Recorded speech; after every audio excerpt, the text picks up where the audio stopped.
Hello मेरे जिगर के टुकड़ों, वेलकम है आपका मेरे चैनल मूवी इनसाइट में। मूवी शुरू होती है साइमन नाम के एक ऐसे ठरकी राजा को दिखाते हुए जो अपने शरीर की नहीं बल्कि अपने हथियार की कसरत पर ज्यादा ध्यान देता था, क्योंकि उसने खुदाई करने की सारी हदें पार कर दी थी। राजा साइमन अपने हथियार को और भी ज्यादा मजबूत बनाने के लिए उसे रोज कसरत करवाता है। वो अपने औजार से तरबूजों को तोड़कर उसके चिथड़े उड़ा देता है और जमीन में ढेर सारे छेद भी करता है, और साथ ही उस पर कई तरबूज बांधकर सीढ़ियों पर चढ़ता है और एक रस्सा बांधकर सांड को खींचता है। फिर घोड़ों का सामान निकालकर उसका काढ़ा बनाकर पीता है। उसे ठुकाई करने का बहुत ही ज्यादा वाला चस्का होता है, और अपनी इसी भूख को शांत करने के लिए उसने 15-20 बीवियां भी रखी हुई थी, जिन्हें वो रोज दबाकर ठोकता था। राजा का एक बेटा भी था जिसका नाम महाबली था, लेकिन था वो लड़कियों से भी कमजोर। उसकी एक खूबसूरत बेटी भी थी जिसमें अपने पिता के सारे गुण थे। वो अपनी गुफा में किसी का सामान लेने और देने को तैयार ही रहती थी। एक दिन वो अपने पिता से कहती है कि मैं पढ़ना चाहती हूँ और पढ़कर कुछ करना चाहती हूँ, लेकिन राजा साइमन इसके खिलाफ था, क्योंकि उसकी बेटी जैन घर से बाहर जाकर पढ़ना चाहती थी। मगर राजा को डर था कि कहीं उसके जैसा कोई ठरकी उसकी बेटी को ठोक ना दे। अब अगले दिन घर के बाहर जैन अपने भाई महाबली के साथ पतंग उड़ा रही थी। वहीं पास से एक राजवीर नाम का लड़का गुजर रहा था।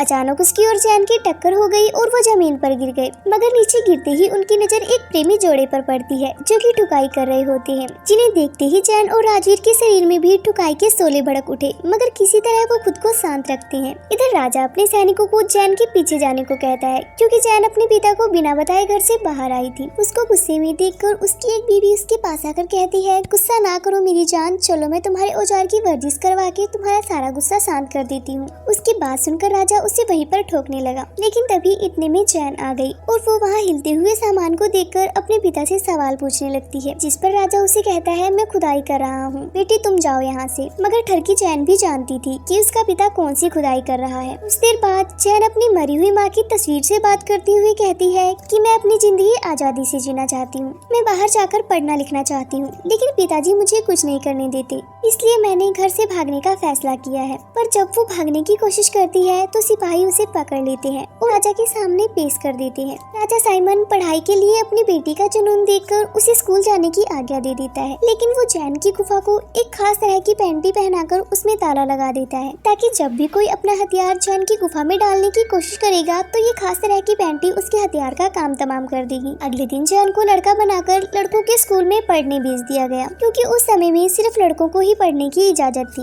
इस स्कूल में जैन की मुलाकात उसी लड़के राजवीर से होती है, जो कि अभी हाल ही में हिलाने की प्रतियोगिता को जीता था। अब रात को राजवीर और जैन साथ में एक ही कमरे में सोते हैं। देर रात जब राजवीर की आंख खुली तो उसकी नजर जैन की खूबसूरत बदन पर पड़ती है, जो नींद में अपनी गुफा में उंगली कर रही थी। ये देखकर राजवीर को पता चल गया कि जैन एक लड़की है। उसका खूबसूरत बदन देखकर राजवीर की नीयत बिगड़ गई, लेकिन जैसे ही उसकी नजर नीचे की तरफ जाती है तो उसकी गुफा पे लगे कटर को देखकर वो डर जाता है। राजवीर एक गाजर गुफा के कटर के अंदर डालकर चेक करता है, लेकिन गाजर का इतना बुरा हाल देखकर वो जैन के करीब जाने का ख्याल छोड़ देता है और कटी हुई गाजर को नीचे फेंक देता है। लेकिन बदकिस्मती से वो उसी गाजर पर फिसलकर जैन के ऊपर गिर जाता है, जिसके बाद पैंटी पे लगा कटर राजवीर के नाजुक हथियार की ऐसे की तैसे कर देता है। उसके बाद जैन राजवीर के हथियार की मरम्मत करवाने एक हकीम के पास पहुँचती है। ये हकीम हथियार जोड़ने में काफी माहिर था। वो अपना नया आविष्कार किया हुआ हथियार उसे लगा देता है और उसे बताता है कि ये तुम्हारे वाले से कई ज्यादा जोरदार है। उसी समय हकीम के पास एक नकाबपोश लड़की आती है। वो कहती है, अगर तुम मेरे चेहरे को और निखार दो तो मैं तुम्हें ऊपर से नीचे से जैसे तुम चाहोगे वैसे बहुत मजा दूंगी। कुछ टाइम बाद वो लड़की अपने किए वादे के अनुसार हकीम को मजे देने लगती है। इस खूबसूरत लड़की का नाम गुलाबो था। कुछ समय बाद बाहर एक घुड़सवार आकर जैन से गुलाबो के बारे में पूछता है। जैन घुड़सवार रोमियो को बताती है कि वो लड़की अंदर हकीम के पास है। ये सुनते ही घुड़सवार रोमियो जैन को लेकर अंदर हकीम के पास आता है, लेकिन यहाँ गुलाबो हकीम का सारा रस चूसकर वहाँ से भाग चुकी थी। जैन के पूछने पर रोमियो उन्हें बताता है कि गुलाबो कोई लड़की नहीं बल्कि जिस्म की प्यासी एक चुड़ैल है, जो आदमियों से अपनी खुदाई करवा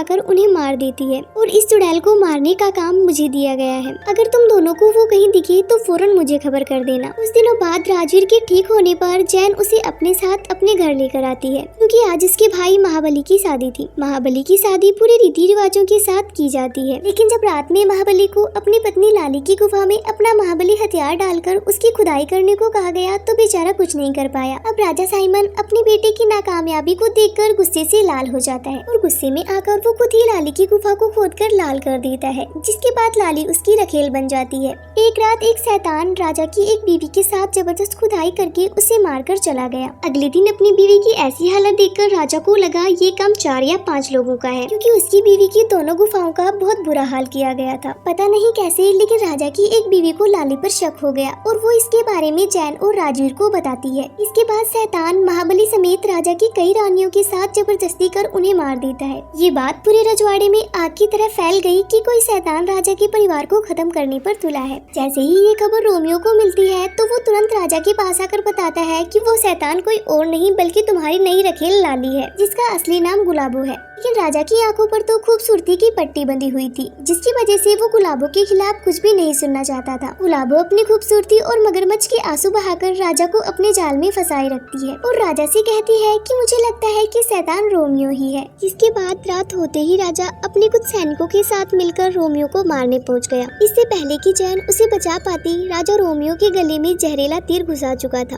अब रोमियो को बचाना नामुमकिन सा था, मगर उसे बचाने का एक तरीका था कि अगर जैन अपने तन मन से उसके साथ शारीरिक संबंध बनाए तो वो ठीक हो सकता है। जैन की नजर में रोमियो का हथियार अपनी गुफा में डालना एक अच्छा काम था, इसलिए वो एक तलवार से अपनी पैंटी को तोड़कर रोमियो के ऊपर बैठ जाती है और उसकी जान बचा लेती है। जब ये बात राजवीर को पता चली कि जैन रोमियो को बचाने के लिए उसके हथियार की सवारी कर चुकी है तो उसे बहुत बुरा लगता है, क्योंकि वो मन ही मन जैन को पसंद करता था। दूसरी तरफ राजा अपने घर जाकर गुलाबो को बताता है कि मैंने रोमियो को मार दिया, तो वो बहुत खुश होती है। मरने की बारी राजा साइमन की थी। शैतान गुलाबो उसे पानी में डुबोकर उसका भी काम तमाम कर देती है। इसके बाद रोमियो जैन और राजवीर के साथ मिलकर गुलाबो को खत्म करने की योजना बनाता है। एक दिन जब राजवीर जैन के कमरे में अकेला था तो गुलाबो वहाँ आकर उसे अपनी प्यास मिटाने को कहती है। गुलाबो का गुलाबी बदन देखकर राजवीर का वीर खड़ा हो जाता है और वो अपने वीर को गुलाबो की गुफा में डाल ही देता है, मगर राजवीर को महसूस होता है कि वो ले नहीं रहा बल्कि अपनी ही दे रहा है, तो वो फौरन वहाँ से भाग जाता है। कुछ देर बाद जब रोमियो गुलाबो को मारने आया तो गुलाबो राजवीर का रूप लेकर उसे ही मार देती है। कुछ समय बाद जैन को पता चलता है कि कोई गुलाबो के नीचे लेटकर उसे मजा दे रहा हो, तो उस समय गुलाबो की नाभि में छुरा मारकर उसे मारा जा सकता है। अब जैन के पास और कोई रास्ता नहीं होता, इसलिए वो खुद ही गुलाबो के साथ जिस्मानी खेल खेलने का फैसला लेती है। अपनी योजना के मुताबिक जैन गुलाबो के पास पहुंच जाती है। गुलाबो भी जैन का चमकता बदन देखकर खुद को रोक नहीं पाती और वो एक मर्द का रूप लेकर जैन के साथ गपागप करने लगती है। उनकी खुदाई का ये कार्यक्रम काफी लंबा चलता है और जब जैन और गुलाबो अपनी गर्मी शांत करने ही वाली होती है, तभी राजवीर रोमियो की खास तलवार लेकर शैतान गुलाबो के पेट में घुसा देता है। इसके बाद शैतान गुलाबो की वहीं पर मौत हो जाती है। मूवी के लास्ट में जैन अपने भाई, अपने पिता और अपनी सौतेली माँ को याद करते हुए उन्हें श्रद्धांजलि देती है। प्यार की भूखी जैन को राजवीर के रूप में सच्चा प्यार करने वाला हमसफर मिल गया था और वो दोनों शादी कर लेती हैं और इसी सीन के साथ मूवी का एंड हो जाता है। अगर मूवी अच्छी लगी हो तो एक लाइक जरूर करें और मेरे साथ जुड़े रहने के लिए चैनल को सब्सक्राइब करना ना भूलें। Thanks for watching.